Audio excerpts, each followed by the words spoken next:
Listen while you still can hear. Vader, baie dankie vir u genade, om weer ons woord uit te kan leer. Ons gebed is dat u woord vir ons sal oopmaak deur die Heilige Gees en dit in ons harte sal plant en dit sal opspring en sal vrugte dra en dat u ook daardeur dan verheerlik sal word, is ons gebed in Jesus naam. Amen. Vanaand aanbieding handel dan oor hoofstuk 18 vanaf vers 1 tot 40. Jesus word gevange geneem, is die opskrif van hierdie gedeelte. En dan verraad en die verloning van Jesus. As ons gaan kyk na vers 1, dan sê hy, nadat Jesus dit gesê het hy met sy disippels oor die spruit Kedron gegaan, waar daar 'n tuin was, waarin hy self gegaan het, en sy disippels. So ek dink voordat ons aangaan met vers 1, is dit net nodig dat ons 'n stapie terugvat en gaan kyk, wat het Jesus dan aan die einde van die vorige hoofstuk gesê, hoofstuk 17 vers 26, en ek het u naam aan hulle bekend gemaak, en sal dit bekend maak, sodat die liefde waarmee u my lief gehad het, in hulle kan wees, en ek in hulle. So dit is dan die woorde waarmee die vorige hoofstuk gesluit het.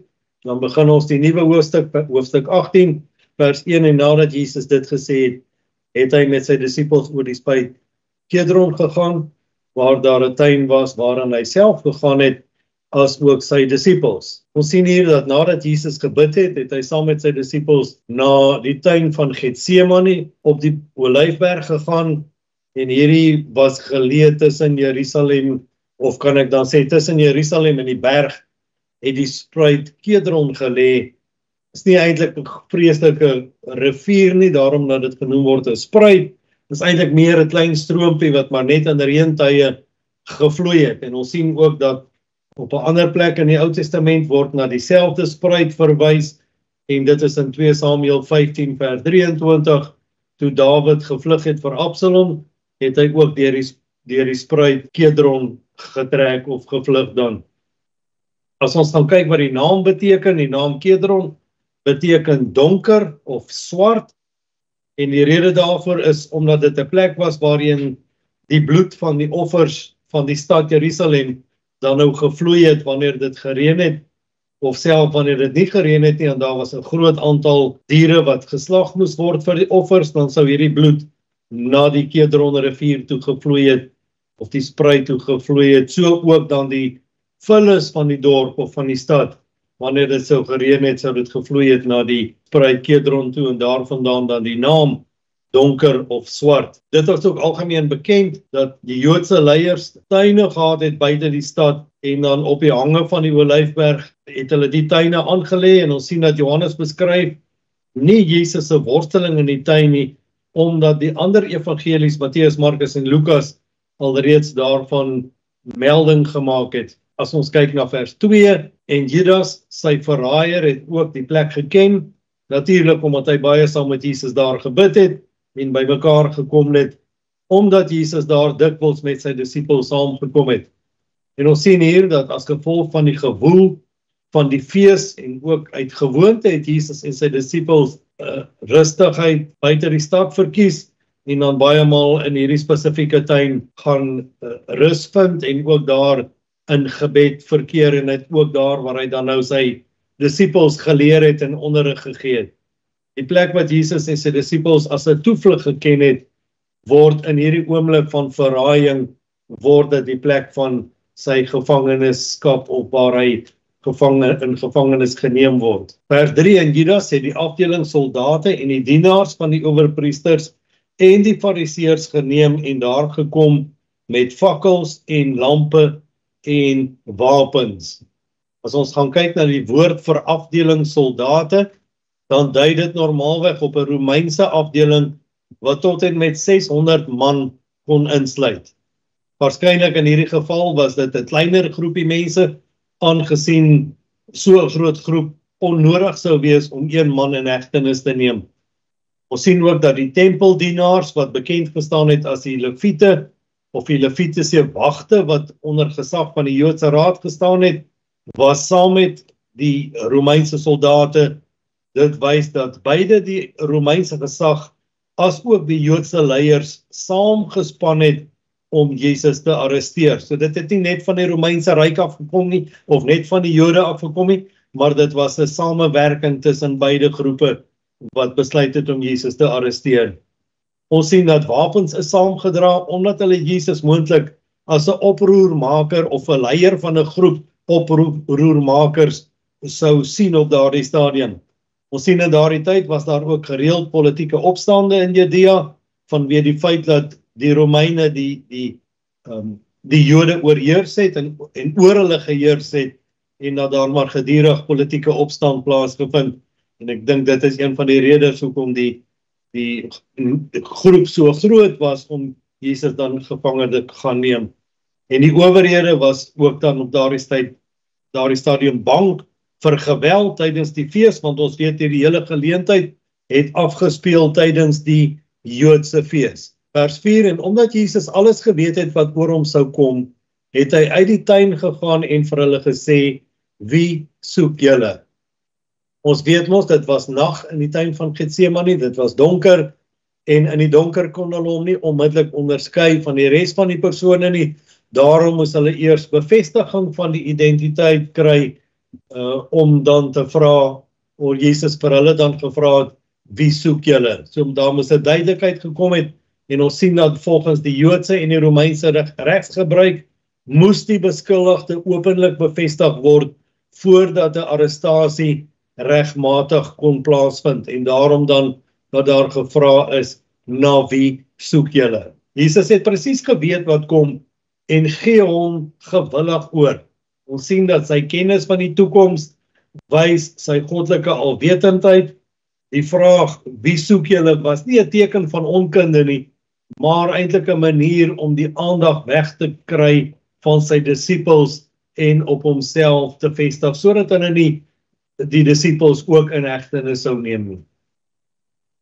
As ons kyk na vers 5 en 6, hulle antwoord hom, Jesus, die Nasareer, dit is nou na aanleiding van die vraag wat hy gevra het, na wie soek julle? Antwoord hulle vir Jesus en sê, ons soek na Jesus die Nasareer, en Jesus sê vir hulle, dit is ek, en ook Judas, sy verraaier, het by hulle gestaan. Toe hy dan vir hulle sê, dit is ek, het hulle agteruit gegaan en op die grond geval. Wanneer ons kyk na die frase, Jesus van Nasaret, dan dui dit op die aardse herkoms van Jesus. Ons weet mos, hy's in Bethlehem gebore, maar hy het groot geword, saam met Josef, sy aardse vader, en dan natuurlik Maria ook, in die dorpie van Nasaret, het hy opgegroei, en daarom is na hom altyd verwys as Jesus van Nasaret. Jesus se woorde, dit is ek, is nie 'n eenvoudige bevestiging nie, maar dit is meer 'n goddelike verklaring van sy identiteit. En ons sien dat die groot en magtige God wat ek is, wat reg deur die boek van Johannes gespreek word, het soveel autoriteit dat hierdie mense wat gekom het om Jesus in hegtenis te neem, val as gevolg van daardie autoriteit, val hulle op die grond neer, omdat hulle die volle krag van God se teenwoordigheid en gesag in daardie oomblik ervaar het. Jesus vra toe weer, wie soek julle? En hulle sê, Jesus die Nasareëner. Jesus antwoord, ek het vir julle gesê dat dit ek is. As julle my dan soek, laat hierdie manne weggaan, sodat die woord vervul sou word wat hy gespreek het. Uit die wat U my gegee het ek niemand verloor nie. Ons sien dat dit was gebruik tydens 'n arrestasie van daardie tyd, dat die beskuldigde geïdentifiseer moes word, en dat ander persone wat daar was, ongeskonde vrygelaat sou word, as hulle nie deel was van die klagstaat nie. Vers 8 sien ons verwys na Johannes 17 vers 12, wat ons by 'n vorige geleentheid behandel het, waar Jesus in sy gebed sê, dat hy niemand verloor het van diegene wat die Vader aan hom toevertrou het nie. Vers 10, en Simon Petrus, wat 'n swaard gehad het dit uitgetrek en die diensknegt van die hoofpriester geslaan en sy regteroor afgekap. En die naam van die diensknegt was Malchus. Toe sê Jesus vir Petrus, steek jou swaard in die skede, die beker wat die Vader my gegee het, sal ek dit dan nie drink nie? Eintlik meer 'n vraag. Ons sien die Jode het dikwels 'n kort swaard of dan nou 'n groot tipe mes by hulle gedra, veral dan tydens die feeste wanneer daar baie pelgrims na Jerusalem opgeruk het om hierdie fees by te woon. En u sal onthou by 'n vorige geleentheid het ons ook genoem dat daar baie diere soos bokke en beeste en duwe verkoop was op hierdie fees vir die reisigers wat nie hulle eie kon saambring nie, om dan hier tydens hierdie fees te offer. Met ander woorde, die rowers het ook dan geweet dat daar 'n klomp reisigers op pad is om iets te kom aankoop, en hulle die gevolgtrekking dan gemaak dat hierdie mense sou geld by hulle hê om wat ook al hulle moes koop te kon betaal. En daarom dat die mense geneig was om wapens by hulle self te dra, om hulle self dan in so 'n geval te verdedig teen sogenaamde rowers. Ons sien hier dat Petrus se optrede wys van sy ywer en sy verhouding teenoor Jesus, dat hy hom ten alle koste wou beskerm, maar dit wys ook aan die ander kant sy misverstand, dat hy nie werklik weet dat Christus se roeping besig is om in vervulling te kom, en dat dit op die punt staan nie. Jesus sien ons stop onmiddellik die geweld, en herinner Petrus daaraan dat die beker wat die Vader vir hom gegee het om te drink, nie gekeer kan word nie. Vers 12, vers 13, en die afdeling, en die owerste oor 1000, en die dienaars van die Jode, het Jesus gevange geneem en hom geboei.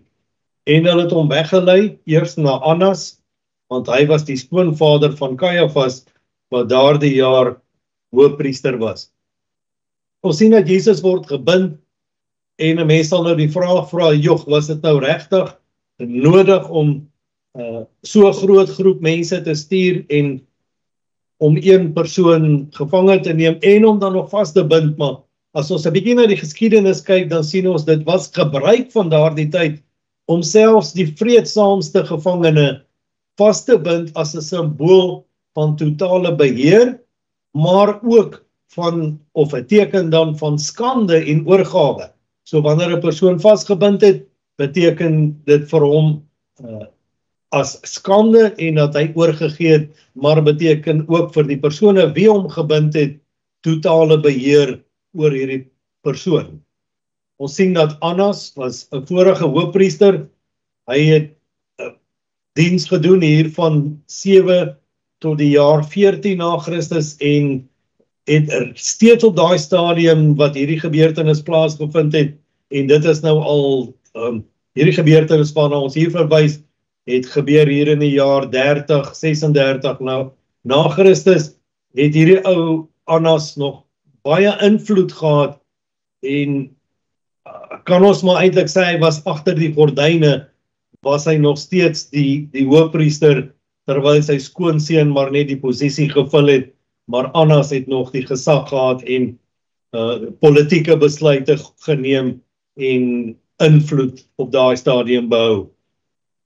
Ons sien ook, hy noem dat die jaar van Kajafas, en dit dui op die Romeinse inmenging in die hoofpriesterskap, want volgens die Joodse wet was 'n hoofpriester eenmaal gekies en was hy tot en met sy dood was hy hoofpriester, maar in die Romeinse ryk wat op daai stadium geheers het oor die Jode,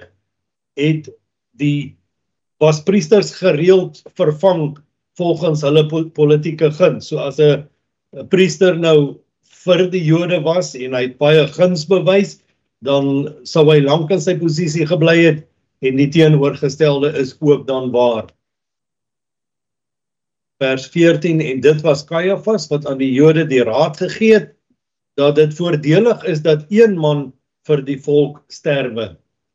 Ons sien ook dat die Joodse wet het nie toegelaat dat 'n verhoor in die nag plaasvind, en met ander woorde, hulle moes wag tot die son opkom die volgende dag, totdat daar dan nou 'n verhoor sou wees. In hierdie geval sien ons dat daar wel 'n ondervraging plaasgevind het, en dit het plaasgevind vandat Jesus nou gevange geneem is, tot kort na middernag. So as ek nou net na hierdie storie kyk, dan glo ek dat Jesus was op hierdie stadium uiters uitgeput na liggaam, omdat hierdie inhegtenisneming al hier vroeg aand plaasgevind het.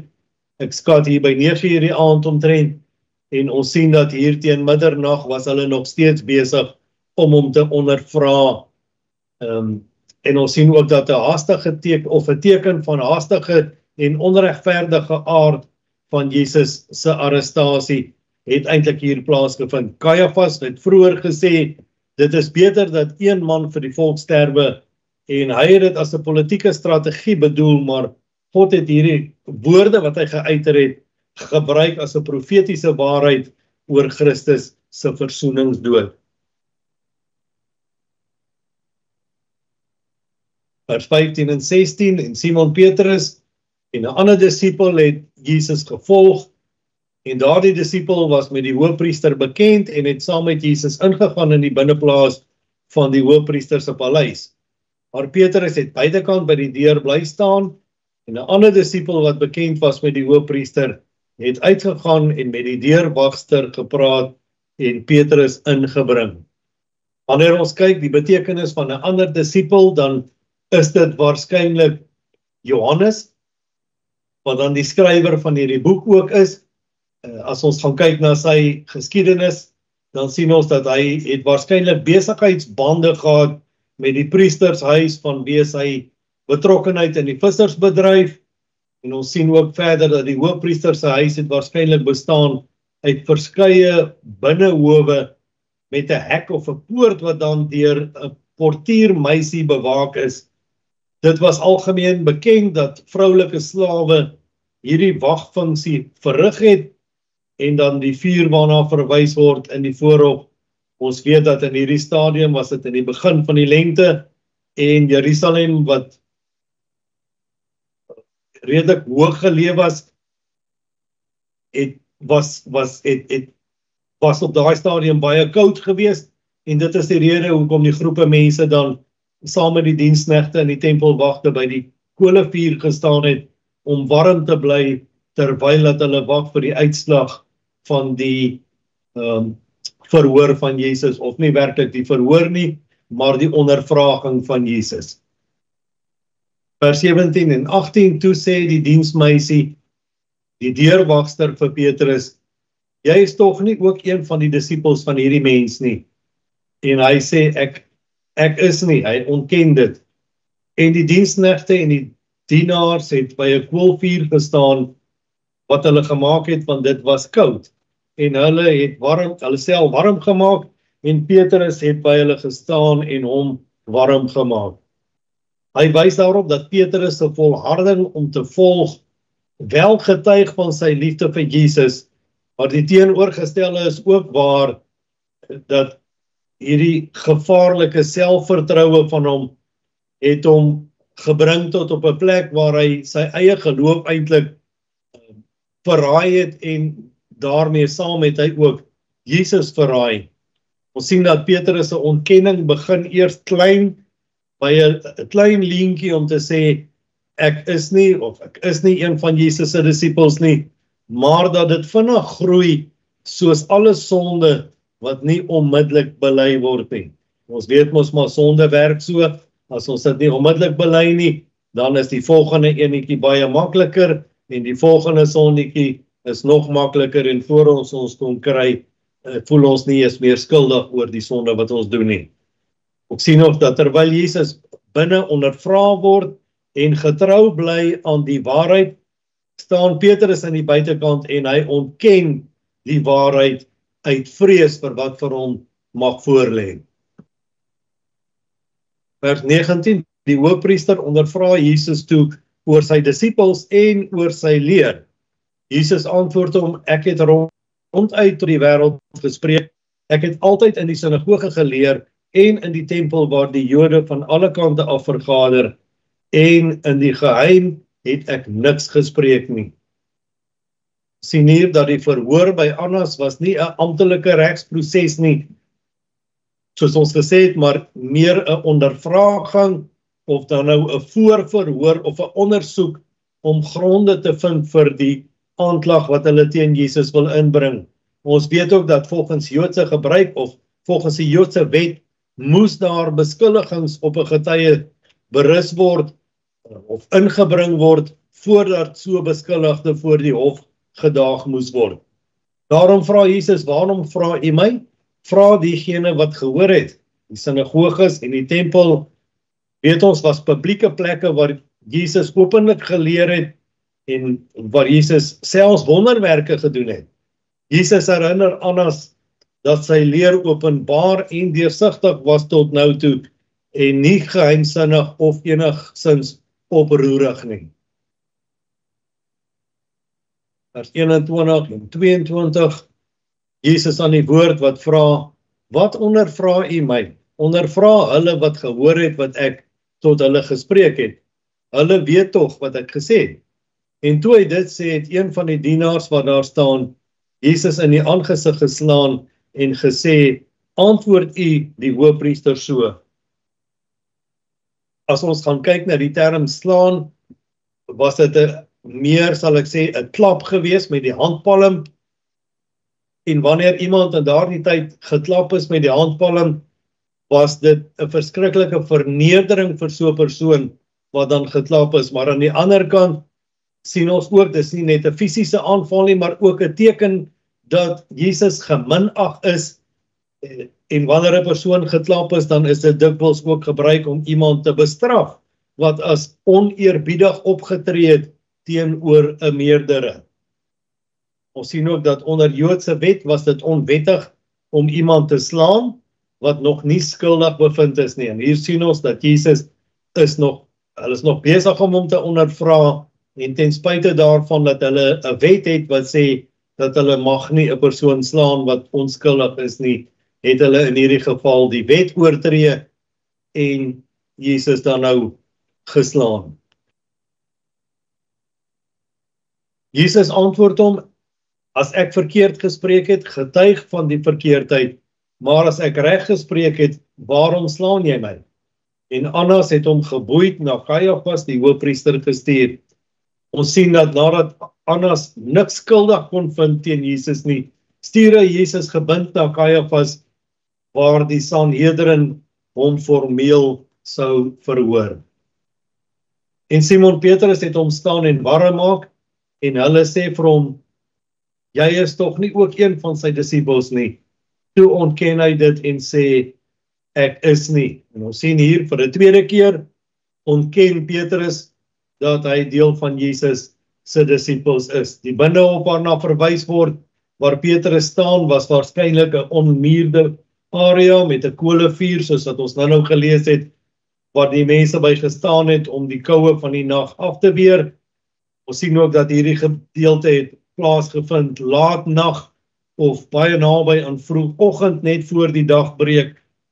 En dit is ook dan die tyd waar die hanekraai hoorbaar sou wees volgens die woord van die Here. So ons kan aflei dat hierdie min of meer tussen 12:00 en 3:00 die oggend was hierdie vers besig om af te speel in daardie tyd. Een van die hoëpriesters se diensknegte wat familie was van die man wie se oor Petrus afgekap het, sê, het ek jou nie in die tuin by hom gesien nie. Petrus het dit weer ontken en dadelik het die haan gekraai. Petrus se herhaalde verloning was 'n progressiewe val, eers toevallig en skugter, daarna doelbewus en uiteindelik met 'n eed wat hy ontken dat hy Jesus nie ken nie. As ons gaan kyk in die evangelies van Matteus en Markus, dan het hy sy laaste woorde daar wat hy ontken het hy met 'n eed ontken dat hy Jesus nie ken nie. En wanneer ons kyk na die feit dat die haan gekraai het, sien ons dat hierdie gebeurtenis, soos ek gesê het, hier in die omgewing dan van 3:00 die oggend al moes wees. En jy kan vir jouself indink hoe moeg Jesus op daardie stadium was. Geen slaap van die vorige dag al, nog steeds wakker en nog steeds besig om ondervra en beskuldig te word. Die geestelike les wat ons hieruit kan leer is, moenie by die vuur van die wêreld gaan staan om warm te word nie. Gemeenskap met die vyande van Christus verkoel die mens se hart.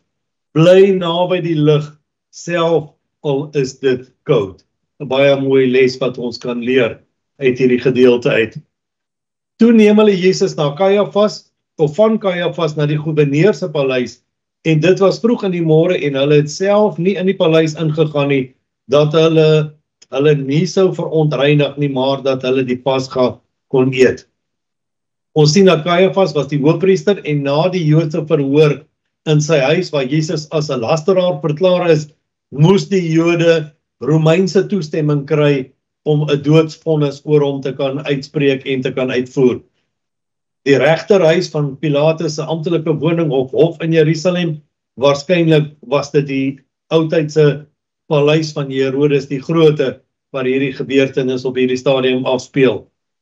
Die Jode, die rede hoekom hulle nie wou ingaan in die huis van Pilatus nie, was omdat die heidense geboue vir die Jode as onrein was, en volgens hulle seremoniese wette mag hulle nie in 'n onrein plek ingaan nie, en juis omdat hulle besig was om die Paasfees te vier en daar nie nog tyd oor gewees het om hulle self te reinig nie, want hulle was al reeds geheilig en gereinig volgens hulle gebruik.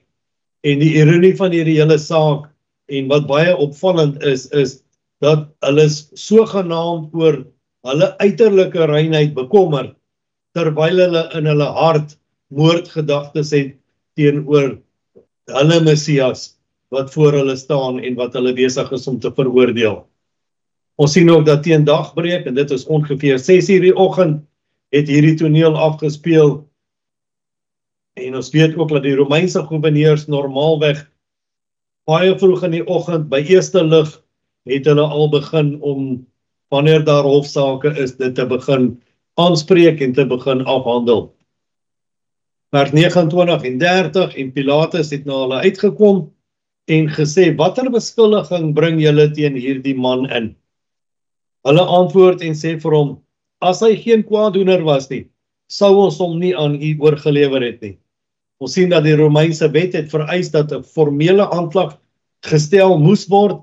Hulle antwoord wys dat hulle geen werklike aanklag teen hom kon bewys nie, maar dat hulle maar net in die lig getas het, van die duister getas het, om Jesus van allerlei onbenullighede te beskuldig.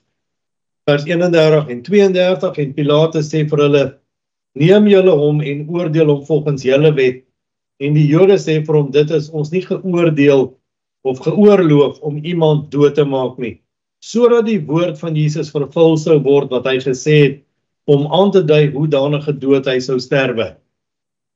Die Joodse Raad, wat ook bekend staan is die Sanhedrin, het in daardie tyd nie meer die reg gehad om die doodsvonnis uit te voer, sonder om toestemming en goedkeuring te kry van die Romeinse Raad nie. En dit was maar as gevolg van die feit dat die Romeinse ryk oor die Jode geheers het, en hierdeur ook dan 'n bewys van hulle onderwerping aan die Romeinse magte. Ons sien hier die vervulling van profesie. As die Jode homself tereggestel het, weet ons mos, hulle gebruik sou gewees het om Jesus dan nou met klippe dood te gooi, of om dan nou te stenig, soos wat Stefanus gestenig word. Maar die profesie van die woord van die Here kom hier in werking, iets wat in die Ou Testament alreeds geprofeteer was, en selfs in die begin van die Nuwe Testament. Maar omdat die Romeine hom tereggestel het, is hy gekruisig, presies soos wat die profesie uitgegaan het. Baie interessante gedeelte hierdie om te weet, dat selfs in profesie van Ou Testament, is daar voorspel dat hy aan 'n kruis sou hang, en daar's reeds geweet in die raadsale van God in die hemel, dat dit nie die Jode sal wees wat hom sal kruisig nie, maar die Romeinse Raad, omdat die Jode die gebruik gehad het om te stenig en nie te kruisig nie. Pilatus gaan toe weer in die goewerneur se paleis en roep Jesus en sê vir hom, is u die koning van die Jode? Jesus antwoord hom, sê u dit uit uself, of het ander u dit van my gesê? Ons sien dat Pilatus was die Romeinse goewerneur van Judea op daai stadium tussen 26 en 36 na Christus, en ons weet mos hier in 36 na Christus rond is Christus gekruisig, En ons sien ook dat ja, Pilatus Pilatus was die Romeinse gouverneur, soos ons reeds gesê het, wat aangestel was deur die keiser Tiberius. Hy het politieke mag gehad om die doodsvonnis goed te keer, maar was ook bekend vir sy onregverdige en wispelturige oordeele. Sy vraag aan Jesus, is U die koning van die Jode, het eintlik meer 'n politieke betekenis gehad. Hy wil eintlik weet of is Jesus 'n bedreiging vir die Romeinse ryk, of is hy van plan om in opstand te kom teen die Romeinse ryk en beplan hy om 'n koning te word teen die Romeinse ryk. En ons sien dan vir die Jode het die koning van die Jode 'n messiaanse betekenis gehad, maar vir die Romeine was dit eintlik meer hoogverraad as iemand homself dan geag het as 'n koning.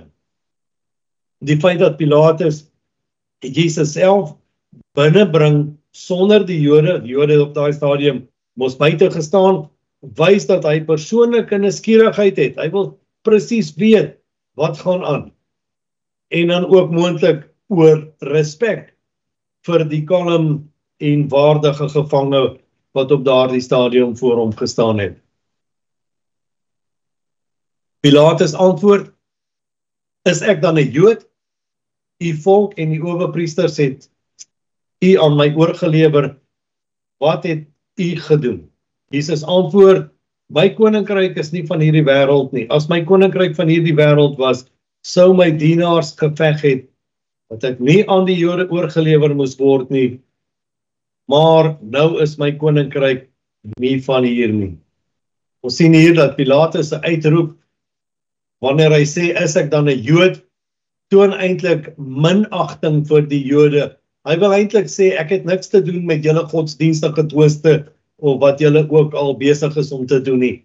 Ons sien ook in daardie tyd het mense konings verbind met militêre oorwinning, en ek dink 'n baie goeie voorbeeld wat ons hier kan gebruik is toe Dawid oor Goliat oorwinning behaal het, en nie lank daarna nie is hy gekroon as koning.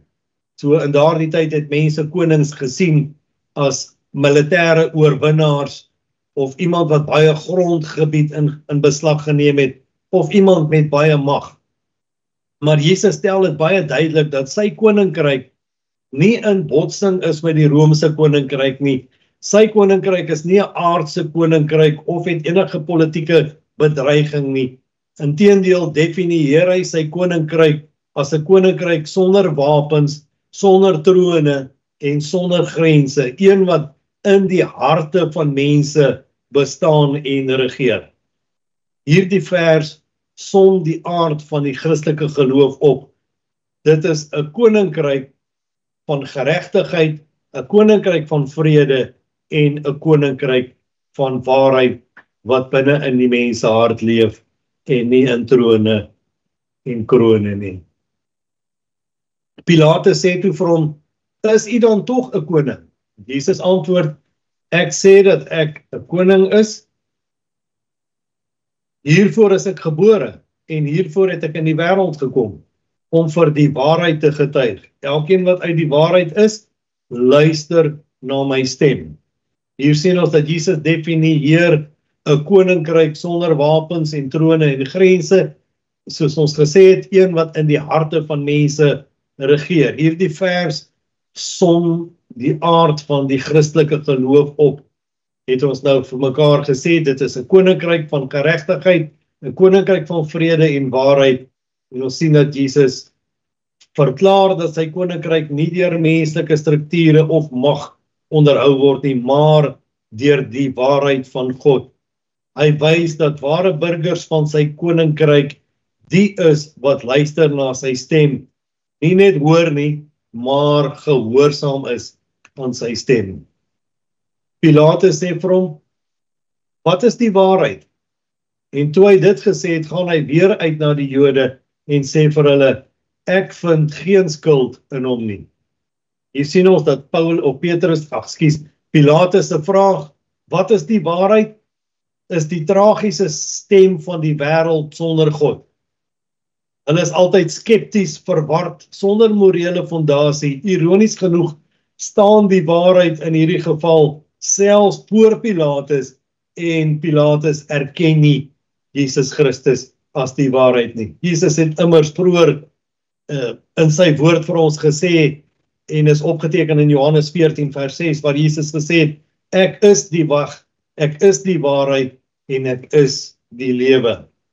Ons sien hier dat Pilatus se uitspraak, wat sê ek vind geen skuld in hom nie, is eintlik 'n formele uitspraak van onskuld, die enigste wettige uitspraak in hierdie hele verhoor sover wat geuiter is. Maar julle het 'n gewoonte dat ek vir julle op die Pasga iemand moet loslaat. Wil julle dan hê dat ek vir julle die koning van die Jode moet loslaat? En ons weet dat in die geskiedenis bewys dit ook dat volgens die Joodse gebruik wat die Romeine toegelaat het, kon die gouverneur een gevangene vrylaat as 'n gebaar van guns tydens elke jaar se fees. En u kan daarvan gaan lees in Matteus 27 vers 15 is dit opgeteken. Pilatus se handeling wys dan eintlik ook sy gebrek aan moed. Hier het hy nou net gesê dat hy vind geen skuld in Jesus nie. Hy vind hom eintlik en hy's oortuig daarvan dat Jesus onskuldig is. Maar aan die ander kant is hy bang vir die volk. Hy weet wat reg is, maar hy wil nie sy posisie in die weegskaal plaas nie. Hoe hartseer. Pilatus alreeds onseker, probeer kompromie aangaan. Hy wil Jesus vrylaat sonder om die Jode te ontstel, maar sy halfhartigheid lei tot ongeregtigheid en onreg. Vers 40. Toe skreeu hulle almal weer en sê, nie vir hom nie, dis nou Jesus, nie vir Jesus nie, maar Barabbas. En Barabbas was 'n rower. Ons sien dat Barabbas se naam beteken eintlik Bar Abba, of van Bar Abba, wat beteken seun van die Vader, klein lettertjie Vader, wat op oproepmaker, of wat 'n oproepmaker en 'n moordenaar was, en wat betrokke was by opstand teen die Romeine. Ons sien ook dat die volk se keuse tussen Jesus en Barabbas het 'n ironiese en profetiese simboliek. Hulle verwerp die ware seun van die Vader, naamlik Jesus, en kies 'n vals seun van die Vader, naamlik Barabbas. Hierdie keuse is ook simbolies van die wêreld se voorkeur vir sonde bo geregtigheid. Ons sien mos die wêreld is geneig om eerder sonde te kies as om Jesus te kies. En dit is 'n patroon wat deur die eeue heen herhaal word tot in vandag toe. Barabbas staan as 'n beeld van die sondaar wat vrygelaat word terwyl Christus in sy plek sterf. Die kern van verlossing, die skuldige gaan vry, die onskuldige word veroordeel. Geestelik gesien word ons almal eintlik maar 'n tipe Barabbas, want Jesus sterf in ons plek sodat ons kan vrygaan. Is dit nie 'n wonderlike boodskap deur hierdie gedeelte nie? As ons kan saamvat, sien ons eerstens Jesus is in totale beheer van die begin af, en in hierdie hele proses beskerm hy sy disippels. Niks gebeur buiten God se plan nie. Ons sien ook dat vrees lei tot verloning. Terwyl Petrus bang geword het, het hy Jesus 3 keer verloon en self ontken dat hy een van sy disippels is. En ons sien hier dat selfvertroue sonder die Heilige Gees laat ons baie maal struikel, want ons weet dat Petrus op daai stadium nog nie die Heilige Gees gehad het nie, omdat die Heilige Gees eers in die volgende boek, die boek Johannes, Handelinge althans, uitgestort is. So, hy was wel 'n volgeling van Jesus, maar hy het nog nie die Heilige Gees gehad om hom dapper te kan maak, as ek dit so kan noem.